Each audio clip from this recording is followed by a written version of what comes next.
I married him at 24, he was 37, for 13 years I called it love. At 37 I finally understood what it actually was. I'm sitting at my kitchen table right now while my 3 children sleep upstairs and my husband of 13 years is in the next room watching television the way he does every night, comfortable and settled and completely certain that everything in this house is exactly what it has always been. And I cannot tell him that something cracked open in me 4 months ago and has not closed since. I cannot tell him that I have been lying in bed beside him every night doing the math I never did before, counting years and ages and what I was and what he was and what that means, and arriving at conclusions that are devastating me quietly and completely. I cannot tell him because I do not yet fully understand what I am trying to say. What I know is this: I got married at 24 to a man of 37, and for 13 years I called it love and maturity and knowing what I wanted. And then I turned 37 myself.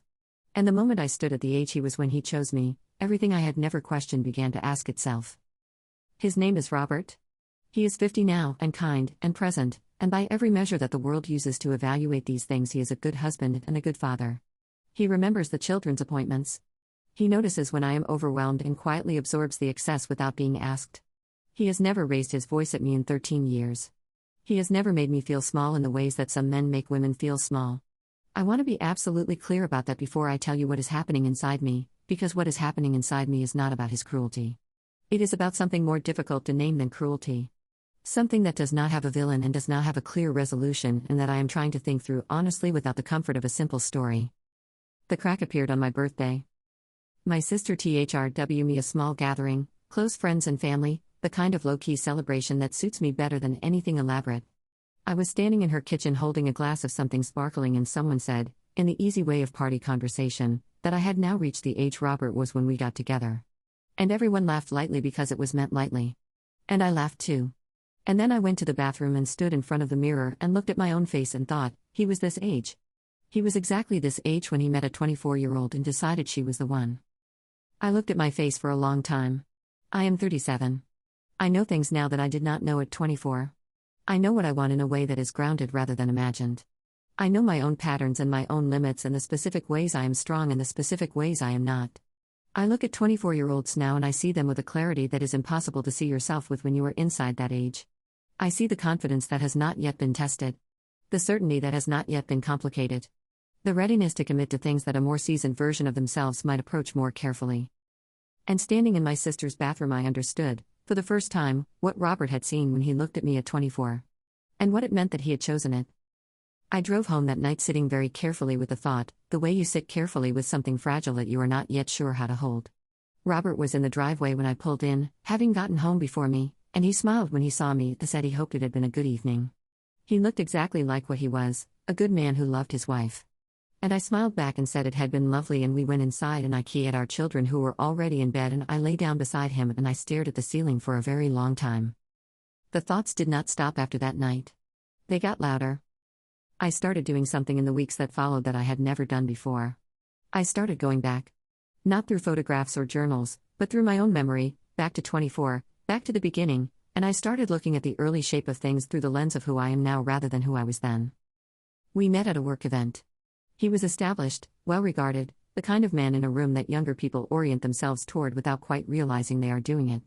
I was 2 years into my first real job, still figuring out what competence felt like from the inside, still performing confidence more than possessing it. He paid attention to me in a way that felt significant. That felt like being recognized. I remember thinking that his interest was a form of endorsement, that being chosen by someone with that much experience and solidity meant something about my own value. I want to sit with that for a moment. Because the wanting to be endorsed by someone older and more established, the reading of his attention as a form of validation, these are not the thoughts of a person who is engaging as an equal. These are the thoughts of a person who is still locating their own worth through the eyes of someone they have placed above themselves. And he was 37. He had been 37 for a full year.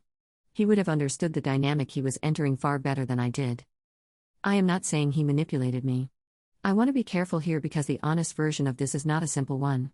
I do not believe Robert sat down and calculated a strategy. I believe he met a 24-year-old he found compelling and he pursued her and she was willing and everything that followed was real in the ways that real things are real. But real is not the same as equal. And I had never, in 13 years, asked myself whether we had been equal at the beginning. Whether equal was even possible between a 37-year-old who knew himself completely and a 24-year-old who was still in the early stages of becoming. My friend Sarah was the first person I said any of this to out loud. We were walking, one of our regular morning walks that have been part of our friendship for years, and I had been carrying the birthday bathroom moment for 6 weeks by then, and the carrying had become heavy enough that it started coming out on its own. I told her what I had thought in front of the mirror. I told her about the math I kept doing. About the going back through the early years and looking at what I found. She was quiet for a long time after I finished. Then she said, "Have you thought about why it took this long to feel it?" I said I thought it was the age. That I had not been able to fully understand what the gap meant until I occupied the same position he had been in at the beginning.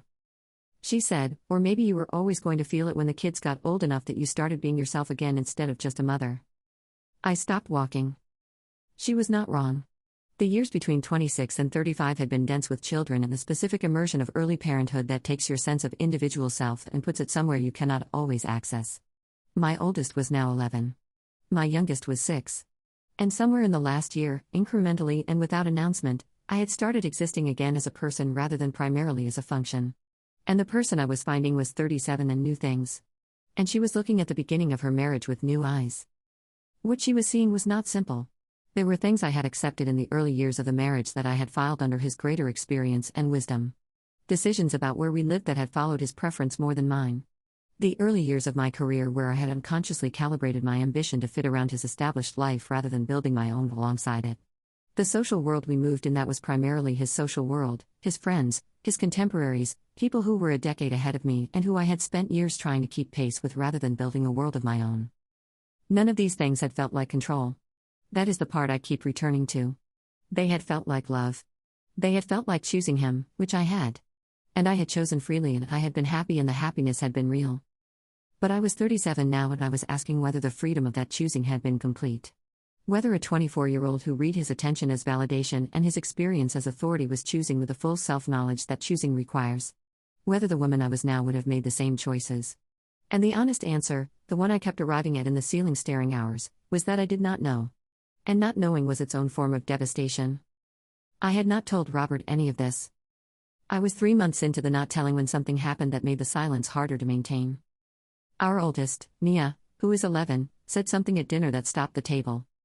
She was talking about a classmate's older brother who had started paying attention to her friend. She said the brother was 16 and the friend was 12 and she said, with the matter-of-fact clarity that 11-year-olds sometimes produce, "That's weird, right? He's too old for her." The table agreed. Robert agreed. He said yes, that kind of age gap at that age was not appropriate. And I sat with my fork in my hand and I did not say anything.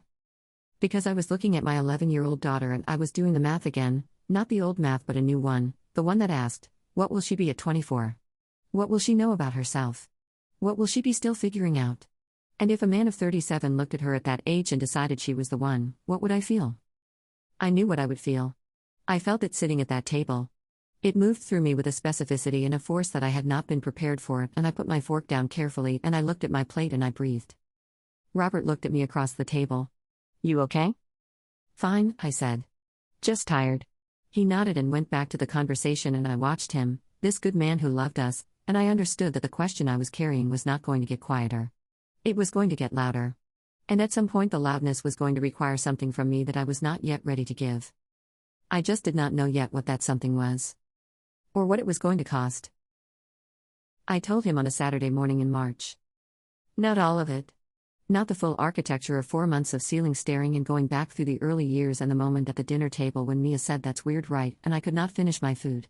Not the conversations with Sarah or the hours of reading I had done in the months since my birthday, finding other women who had written about this thing, this specific awakening that comes when you finally occupy the age your husband was when he chose you, and recognizing yourself in their words with a clarity that was both relieving and devastating. I told him the shape of it. That something had shifted in me. That I had been thinking about the beginning of us and what the age gap had meant and what it might have shaped without either of us fully understanding that it was shaping anything. That I needed to talk about it. That I needed him to hear me without defending himself, because this was not an accusation and I was not certain it was even a complaint, but it was real and it was mine and I could not keep carrying it alone. He listened. Robert has always been a good listener. It was one of the things I had loved earliest about him, the quality of his attention, the sense of being fully heard. He sat across from me at the kitchen table with both hands around his coffee cup and he listened to everything I said without interrupting. When I finished he was quiet for a moment. Then he said, "I have thought about this too. Not recently. Early on. When we first got together." I looked at him. I knew the gap was significant, he said. I told myself it didn't matter because you were mature for your age. Because you knew what you wanted. Because the connection was real. He paused. I think all of those things were true. I also think I used them to not ask a harder question. What question? He looked at his coffee. Whether I was choosing you because of who you were or partly because of where you were. Whether the dynamic was part of the appeal without me being fully honest with myself about that. The kitchen was very quiet. I am not proud of that, he said. I want to be honest with you about it because you are being honest with me. I had prepared myself for defensiveness. I had prepared myself for reassurance, the well-meaning kind that would have felt like being managed. I had not prepared myself for this. For him sitting across from me and meeting the question with his own version of it, his own reckoning, his own admission that the thing I had been afraid to name was something he had looked at once and then chosen not to look at again. I did not know what to do with it. The honesty of it was almost harder than defensiveness would have been. What do we do with this? I said. Not a question really. More of a thing I needed to say out loud. I don't know, he said. I think we keep talking about it. I think it's a conversation, not a conclusion. We kept talking. Not just that Saturday but in the weeks that followed. We talked about the early years and the decisions and the social world and the career calibration and the things I had named to Sarah on the morning walk. He listened to all of it. He did not minimize. He did not tell me I was rewriting history or that the past did not matter or that what we had built together negated the questions I was asking about the foundation. He said something, about 3 weeks into these conversations, that I have returned to many times since. He said, I can't undo the beginning. I can't go back and be 24 when I met you.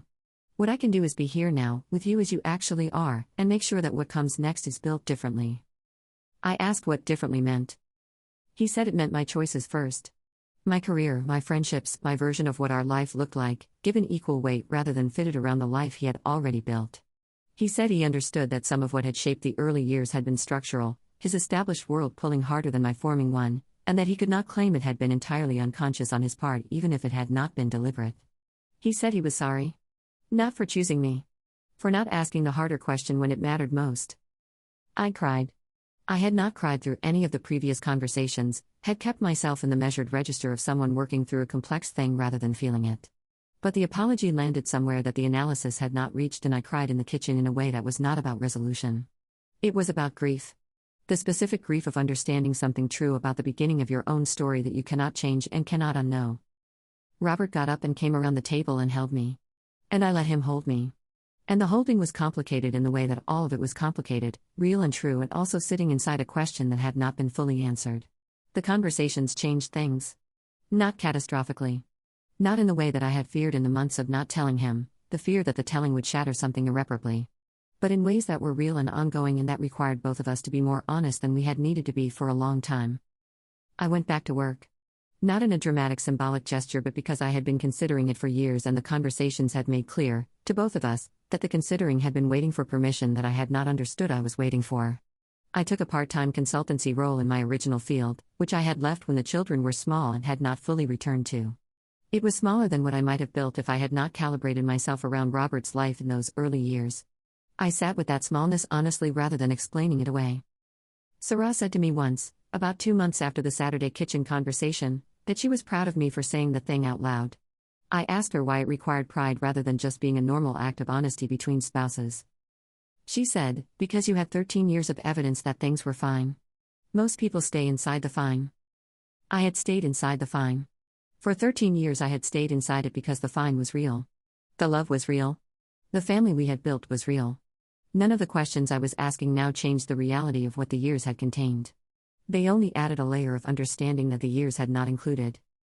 What I know now, sitting at this kitchen table 4 months after the birthday bathroom moment, is that I am still in this marriage. I am not leaving.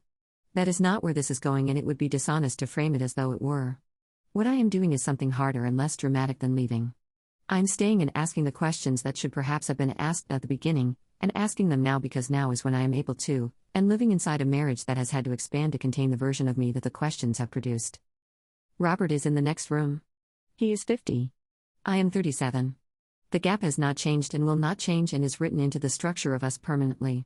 What has changed is that I see it now. I see it clearly and completely, and I am no longer willing to arrange myself around it without acknowledging that it is there. Mia is 11. In 13 years she will be 24. I think about that more than I should perhaps. I think about what I will tell her, not as a warning exactly, but as a handing over of something I did not have when I was her age, moving toward that age. A permission to ask the questions before the answers have already been built around you. A reminder that being chosen by someone with more experience than you is not the same as being seen by an equal. That validation and love can feel identical from the inside and be very different things. I did not have that. I had a man who paid attention to me in a way that felt like recognition. And I had 13 years of something real built on a foundation I did not examine until I was standing at the age he had been when he laid it. I am not a cautionary tale. I am a woman still in the middle of something that does not have a clean ending yet. But if there is something in what I have written that lands near something you are carrying, something you have arranged your life around without fully looking at it, I want to say this to you. Look at it. Not because looking will destroy it, but because the things we do not look at do not stay still. They wait. They wait until you are standing in front of a bathroom mirror at 37 or 42 or 55 and they ask themselves in your voice and you have to answer them in a room alone before you can bring them into the light where they can actually be addressed. Look at it now. While there is still time to build something with the truth included. Because the version of your life that contains the honest questions is larger than the one that was built without them. Even when the questions are devastating. Especially then.